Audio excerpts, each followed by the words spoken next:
একটা কথা বলি, আপনারা সবাই আমাদের ভাই। জুলাইয়ের সাথে যদি গাদ্দারি করেন, আমার বাপেও আমার বাপ না, ঠিক। আমার মা আমার মা না, আমার সন্তান আমার সন্তান না, ঠিক।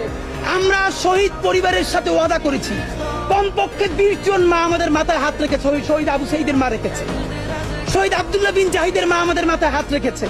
ফামিনের মা পরশু এসে বলেছে, বাবা যতদিন আন্দোলন করবা, 2টা ছেলে আল্লাহ দিছে, একটা শহীদ হইছে আর একটা তোমাদের হাতে দিয়ে দিলাম, ও সকল প্রোগ্রামে আসবে, আমিও আসবো।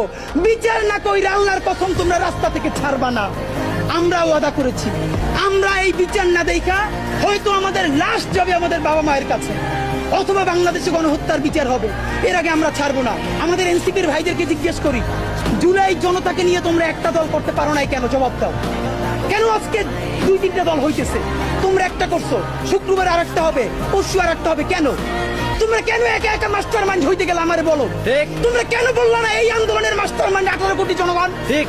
তোমরা কেন বলো না এই আন্দোলনের মাস্টার মাইন্ড সেই শহীদ আনাস, ওয়াসিম, মুগ্ধ, সকলে মাস্টার মাইন্ড, আমরা সবাই জুলাইয়ের খাদেম। নতুন শুরু করছে, কতদিন বলে এই আমার ইমাম, কতক্ষণ বলে ও আমার ইমাম, আমরা জানাই নেই। এই জুলাইয়ে বাংলাদেশে কোনো ইমাম নাই, এই জুলাই হয়েছে উপরে আল্লাহর রহমতে, আর আমরা 18 কোটি জনগণ এই জুলাইয়ের খাদেম। ঠিক।